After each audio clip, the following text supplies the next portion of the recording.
राजस्थान में कितने नेता ऐसे होंगे जिनकी व्याख्या जिनके स्कूल से, जिनकी भाषा शैली से की जा सकती होगी। राजस्थान के कितने नेता ऐसे होंगे जिनका इतिहास, जिनका संघर्ष, जिनका सब कुछ जनता के साथ जुड़ा हो। आज इन्हीं सब की व्याख्या करेगा राजस्थान संवाद। हमारे साथ मौजूद है जवाहर सिंह वेडमती। नमस्कार सर, आपका बहुत बहुत स्वागत नमस्कार। है। नमस्कार। सर, आपके राजनीतिक करियर की शुरुआत फिर जहां से शुरू हुई, आप गुज्जर नेता है, जनता को साथ लेकर चलने वाले नेता है। जब सर आपकी ग्राउंड पे शुरुआत हुई तो हमेशा नजर आते थे आपके दो दोस्त आपके साथ। आज भी नजर आते हैं। एक हार गए, आप जीत गए, आप इस मुकाम पे अभी नजर आ रहे हैं। इसके बाद अब क्या कुछ, अगर आपको होम मिनिस्टर बना दिया जाए तो कहीं ना कहीं दोस्तों को साथ लेकर चलना और ये सब चीजें कैसी, क्या चीजें रहने वाली है आगे?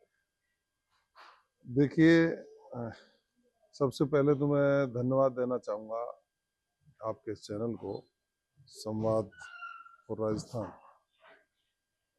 जिन्होंने मेरे लिए प्लेटफार्म उपलब्ध कराया। और शुभकामनाएं देना चाहूँगा सभी व्यूअर्स को कि ये कैलेंडर वर्ष 2024 आपके जीवन में खुशियां लेकर के आए। और आभार व्यक्त करना चाहूँगा भारतीय जनता पार्टी के राष्ट्रीय नेतृत्व का और प्रदेश के सम्माननीय मुख्यमंत्री आदरणीय भजनलाल शर्मा जी का और प्रदेश नेतृत्व का। और विशेष आभार व्यक्त करना चाहूँगा नगर विधानसभा क्षेत्र की जनता का, जिन्होंने मेरे जैसे राजनीतिक सामाजिक कार्यकर्ता को राजस्थान की विधानसभा की दहलीज पर पहुंचाया और राजस्थान सरकार में मुझे अहम जिम्मेदारी दी। बहुत बहुत आभारी हूँ सबका। निश्चित रूप से हम सब लोग समाज में काम करने वाले लोग हैं और एक ऐसे राष्ट्रवादी संगठन से जुड़े हैं, भारतीय जनता पार्टी से, जो विश्व की सबसे बड़ी पार्टी है। हमें संस्कार पार्टी ये डालती है कि हम दीन दुखी, आम गरीब जो वंचित है, उन सबको साथ लेकर के राष्ट्र की मुख्य धारा में उनको कैसे जोड़े, अंतिम पंक्ति में जो बैठा व्यक्ति है उसका सर्वांगीण विकास कैसे किया जा सकता है। पंडित दीनदयाल उपाध्याय जी, श्यामा प्रसाद मुखर्जी जी, जब इन्होंने ये परिकल्पना की कि एक राजनीतिक दल होना चाहिए, तब से उनका सोच यही था। और माननीय नरेंद्र मोदी जी उस सोच को साकार रूप दे करके धरातल पर उतार करके आम व्यक्ति को लाभान्वित करने का काम कर रहे हैं। तो हमारा भी ये फर्ज बनता है कि हम दोस्तों से, परिवार से, मिलने वालों से, क्षेत्र के लोगों से मैत्रीपूर्ण व्यवहार करके अपनी कार्यशैली को जनता के बीच में प्रदर्शित भी करें और उसको एक अमली जामा पहनाने का काम। सर, जैसे एक सवाल और होगा, जब गुज्जरों की बात आती है तो देखा जाता है कि पूरे राजस्थान में ही नहीं, पूर्वी राजस्थान में भी गुज्जर हमेशा अग्रेसिव अंदाज में नजर आते हैं।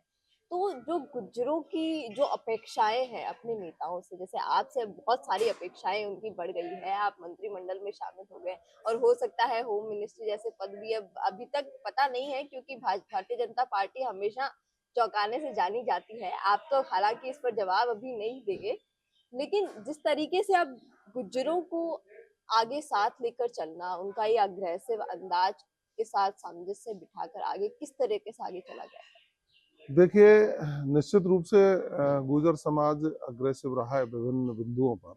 ये आज से नहीं है, 1857 में जाइए, उस समय भी आज़ादी की लड़ाई में गुर्जर समाज के लोगों ने अग्रणी भूमिका निभाई और अग्रणी भूमिका निभा करके इस देश को आज़ाद कराने के लिए जिस तरह का संघर्ष किया, वो इतिहास में है, किसी से छुपा नहीं है। समाज के लोग उस समय, जब इनके पास संसाधन नहीं थे, तो गुरिल्ला पद्धति से विदेशी आक्रांताओं को, उस समय के जो लोग थे उनको परास्त करके देश की सेवा में लगे हुए थे। अब राजस्थान में जिस तरह का रहन सहन, खान पान और इनका जीवन है, आप सब देखते हैं, अन्याय पसंद नहीं है। अन्याय अत्याचार करने वाले लोगों के खिलाफ हमेशा लड़ते हैं। अन्य समाज भी लड़ते हैं। भावना भावना, बहुत ज्यादा। निश्चित रूप से अन्य समाज भी लड़ते हैं, मैं ये नहीं कहता वो नहीं लड़ते, वो भी लड़ते हैं। लेकिन चूंकि गुर्जर को अग्रेसिव माना जाता है, वो है, और वो अन्याय अत्याचार के खिलाफ है और रहना भी चाहिए। मैं तो ये कहता हूँ। आपने मेरे दो राजनीतिक दोस्तों की बात की, एक यहीं घूम रहे हैं अभी, महेंद्र खेड़ला जी और मान सिंह जी गुर्जर साहब, गंगापुर सिटी से पहले विधायक रहे। अब की बार वो चुनाव नहीं जीत पाए, लेकिन दोस्ती हमारी यथावत है, बरकरार है। हम तीनों ही मिलकर के, आज भी कहीं जाना आना होता है तो हम साथ जाते हैं, राजनीतिक निर्णय की बात होती है तो चर्चा करते हैं, एक ही दल में हम काम करते हैं। ये मेरा स्वभाव है। मेरे बचपन के दोस्त जब मैं पढ़ता था तो आज कोई पंचर की दुकान करता है, कोई नाई की दुकान कर रहा है, कोई दूसरे काम कर रहा है।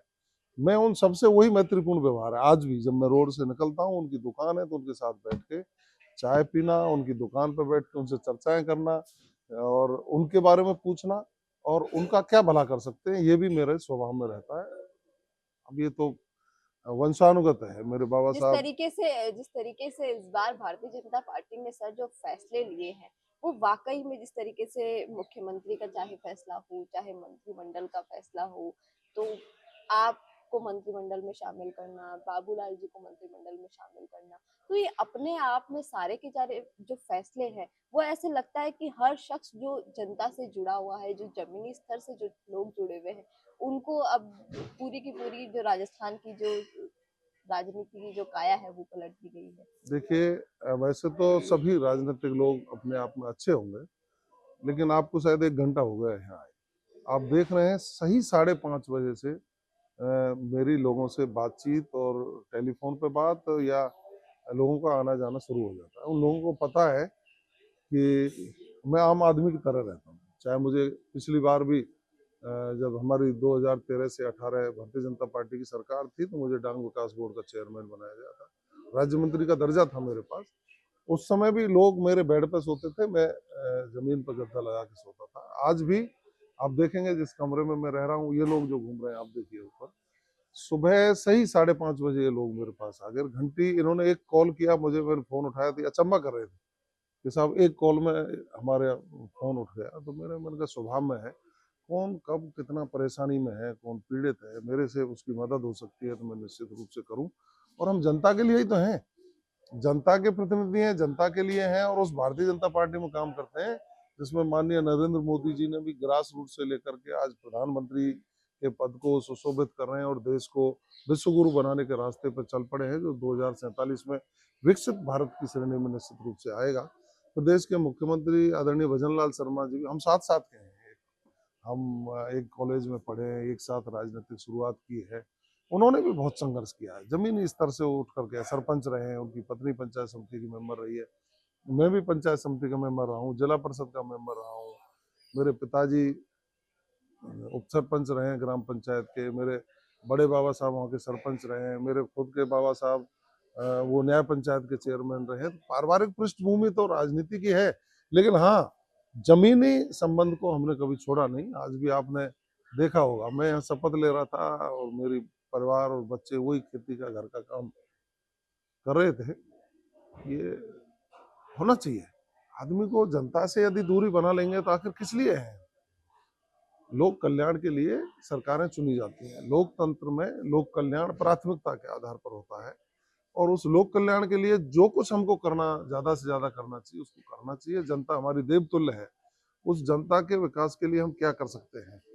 हाँ, मुझे क्या जिम्मेदारी भारतीय जनता पार्टी और माननीय मुख्यमंत्री देंगे ये उनका सोच है, लेकिन जो भी जिम्मेदारी होगी उस जिम्मेदारी को पूरी ताकत के साथ, पहले भी संगठन में जब जब मुझे जिम्मेदारी दी गई तो उनको निभाया, अब जो भी जिम्मेदारी देंगे उसको पूरी ताकत के साथ निभाऊंगा और जनता के भले के लिए काम करूंगा। निश्चित रूप से सर राजस्थान को जब नंबर 1 बनाने के लिए काम करेंगे। सर जब बात जिम्मेदारियों की होती है, जब बात विश्वास की होती है, जब बात जनता के हित में खड़े रहने की होती है, तब एक बात का ख्याल आता है कि लगातार गुज्जर जाति जो है उसको हमेशा सचिन पायलट के बिहाफ पर हमेशा साधा गया और कहीं ना कहीं जो इंसाफ उनको मिलना चाहिए था, जो चीज उनको मिलनी चाहिए थी, नहीं मिली और कांग्रेस ने उनके साथ काफी दगाबाजी की, काफी चीजें उनके साथ हुई। तो क्या कुछ लगता है कि अब किस तरीके से जो गुज्जर जाति है उसको इंसाफ मिलेगा? क्या कुछ आप आगे उनके लिए और काम करेंगे? देखिए, हम वैसे तो सभी वर्गों के लिए काम करेंगे। जो भी राजस्थान में जितने भी वर्ग निवास करते हैं, चाहे वो दलित हों, पिछड़े हों, ओबीसी हों और सामान्य वर्ग के लोग हों, सवर्ण हों, सब लोगों के लिए जहाँ जहाँ काम करना पड़ेगा हम निश्चित रूप से काम करेंगे। हाँ, गुर्जर समाज की जहाँ तक बात है, अब पिछली सरकार में जो हुआ अब सबके सामने है और माननीय सचिन पायलट साहब उस दल में काम कर रहे हैं तो वो जाने और उनका दल जाने, जो भी है। समाज ने तो कभी कोई कसर छोड़ी नहीं और अब भी समाज पूरी तरह से भारतीय जनता पार्टी के साथ खड़ा हुआ और माननीय मुख्यमंत्री जी का सकारात्मक सोच है। वो भी समाज में हमारे समाज की रीति को नीति को बहुत अच्छी तरह से जानते हैं, क्योंकि वो जहाँ के रहने वाले हैं या उनकी जो ननिहाल है वो सब गुजरों के गांव में है। निश्चित रूप से गुजर समाज को बहुत अपेक्षाएं हैं और मैं उनको विश्वास ये दिला सकता हूँ कि भारत की सरकार जिस तरह से माननीय देश के प्रधानमंत्री मालाश्री डूंगरी आए और उन्होंने अपना रिश्ता और भारतीय जनता पार्टी का रिश्ता और भगवान देवनारायण जी के जो उद्देश्य थे, उनके जो सोच था, उसको धरातल पर लाने के लिए जो अपना जनता के सामने अपने विचार रखे, उससे लोग बहुत प्रभावित हुए। और उसके बाद माननीय मुख्यमंत्री जी भी हमेशा मेरे से जो प्यार रखते हैं व्यक्तिगत रूप से, क्योंकि 28 साल का हमारा साथ है। निश्चित रूप से मुझे पूरा विश्वास है और मैं समाज को विश्वास दिला देना चाहता हूँ, मैं हूं ना, मैं बैठा हूँ। आप तो कोई भी बात हो, आप दरवाजे सबके लिए खुले हुए हैं, आपके लिए भी खुले हुए हैं। आधी रात पे भी कोई व्यक्ति मेरे दरवाजे पर आकर के, मेरे घर पर आकर के मेरे किसी जो सहायता मांगेगा, मैं निश्चित रूप से करूंगा। राजस्थान की सरकार उनकी अपेक्षाओं पर पूरा खरा उतरेगी। जिस तरीके से सर आप कह रहे हैं कि राजस्थान की जनता के हित में आप खड़े रहेंगे और हमेशा उनका साथ देंगे, एक और सवाल यहाँ पर ये खड़ा होता है कि जिस तरीके से कांग्रेस लगातार ये बात कर रही है, चाहे प्रताप सिंह खाचरियावास हो या फिर और भी बड़े बड़े दिग्गज नेता जो है वो लगातार ये कह रहे हैं, चाहे हमें विधानसभा चुनाव में पटकनी मिली हो, लेकिन लोकसभा चुनाव में 25 की 25 सीटें हम लेकर जाएंगे। इस बार तो ध्रुवीकरण की राजनीति हो गई, लेकिन लोकसभा चुनाव में ये राजनीति नहीं होने देंगे, 25 की 25 सीटें कांग्रेस लेकर जाएगी। तो इस पर आपका क्या कुछ कहना है?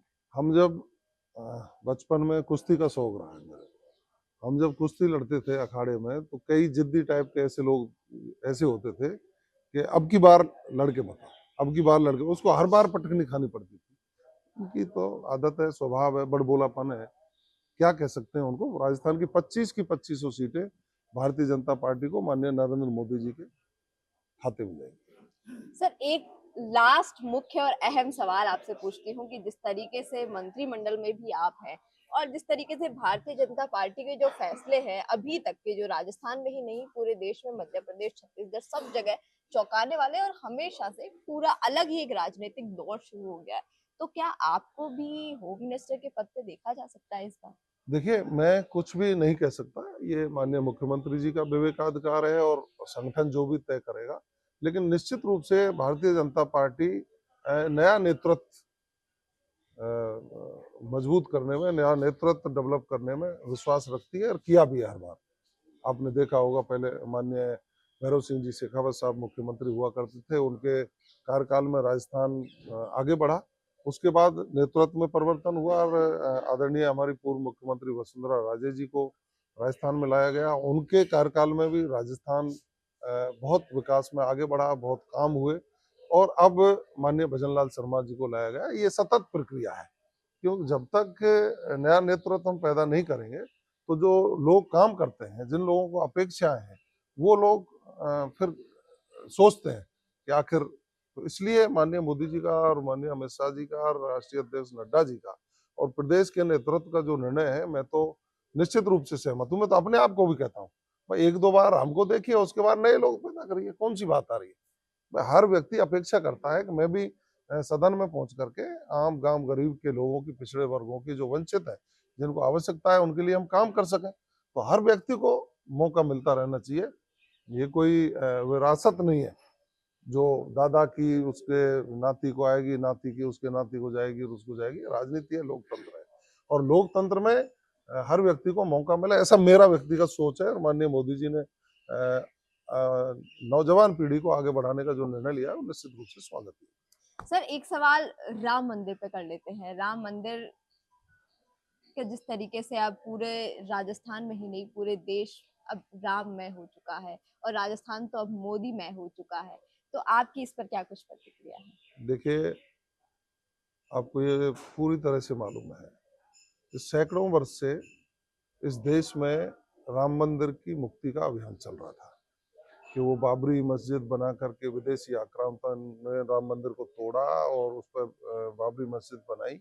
और तभी से जो राम भक्त थे वो कहीं न कहीं, क्योंकि उस समय इलेक्ट्रॉनिक मीडिया का ज़माना नहीं था, संचार के साधन नहीं थे, एक माउथ एडवर्टाइजमेंट के माध्यम से लोग समय-समय पर इसकी डिमांड करते रहे और एक समय आया जब राम जन्मभूमि मुक्ति आंदोलन एक परवान चढ़ा, रथ यात्राएं निकली और गांव-गांव से ईंटें गई कि राम मंदिर बनाने के लिए ये जाना चाहिए। निश्चित रूप से सनातन संस्कृति इस विश्व में सबसे सर्वश्रेष्ठ संस्कृति है और भगवान प्रभु श्री राम हम सबके आराध्य हैं।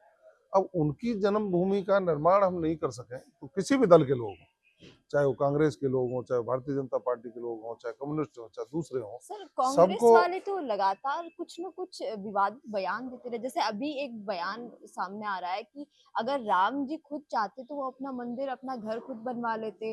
राम जी तो जंगल में मांस खाते थे। तो ये सवाल, ये कहीं ना कहीं ये चीजें, ये उनका मानसिक दिवालियापन है। उन्होंने तो सुप्रीम कोर्ट में जब इसकी सुनवाई चल रही थी तो उन्होंने वकील खड़े किए कि ये फैसला नहीं होना चाहिए।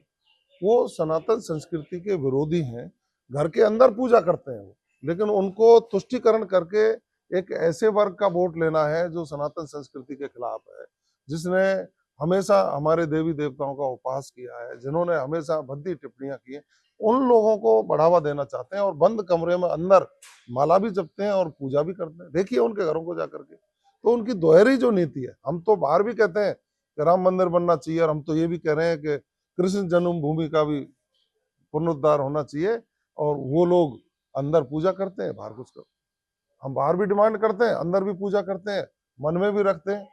हनुमान जी ने अपना सीना चीर के दिखाया कि अंदर भी राम है, बाहर भी राम है। तो हम तो वो सनातन संस्कृति को मानने वाले लोग हैं भारतीय जनता पार्टी के, कि हमारे अंदर भी राम है और बाहर भी राम है और राम राम है। इसलिए प्रभु श्री राम का मंदिर 22 जनवरी को प्रभु श्री राम अपने घर में पधारेंगे और पूरे देश में ही नहीं, उनके अनुयायी जो विदेशों में रहते हैं वो भी दीपावली मनाएंगे। जी बहुत बहुत शुक्रिया सर आपका इस पॉडकास्ट में जुड़ने के लिए। और जल्द ही सर के साथ एक नया पॉडकास्ट भी आएगा और आप भी जरूर जुड़िए और जरूर देखिए। पूरा राजस्थान ही नहीं, पूरा देश राममय हो चुका है, पूरा देश मोदीमय हो चुका है। बहुत बहुत शुक्रिया सर आपका। बहुत बहुत धन्यवाद। अब आपको मिल सकती है लाइव चैनल में काम करते हुए पत्रकारिता की डिग्री। यूजीसी अप्रूव्ड यूनिवर्सिटी से मिलने वाली इस डिग्री के साथ आपको मिलेगा लाइव चैनल पर रिपोर्टिंग, एंकरिंग और प्रोडक्शन का काम करने का मौका। काम करने के साथ सीखना और 70% प्रैक्टिकल और 30% थ्योरी के पैटर्न से सिखाते हुए आपको एक पूरा कोर्स करवाया जाएगा। यही नहीं, यहाँ आपको इंडस्ट्री के हिसाब से ट्रेन करने के लिए आज तक सी न्यूज और कई चैनलों में काम करने वाले लोग लेक्चर्स देंगे। साथ ही परमानेंट फैकल्टीज भी इन चैनल्स और अखबारों में लंबा एक्सपीरियंस ले चुके लोग भी होंगे। इसके साथ ही टीवी, न्यूज़पेपर जैसे ट्रेडिशनल मीडिया की लाइव प्रैक्टिकल ट्रेनिंग के अलावा आपको यहाँ पर डिजिटल मीडिया और डिजिटल मार्केटिंग भी इंडस्ट्री नीड्स के हिसाब से सिखाई जाएगी। तो केवल रटना लिखना नहीं, बल्कि इंडस्ट्री जैसा टैलेंट चाहती है, उसकी प्रैक्टिकल एजुकेशन के साथ कीजिए मास कम्युनिकेशन और जर्नलिस्ट या मल्टीमीडिया एंड एनिमेशन की BVOC डिग्री। और प्लेसमेंट असिस्टेंट से लेकर ट्रेडिशनल और डिजिटल मीडिया की सारी इंडस्ट्री ट्रेनिंग विद इंटर्नशिप आपको मिलेगी मिशिगा इंस्टीट्यूट ऑफ मीडिया स्टडीज में।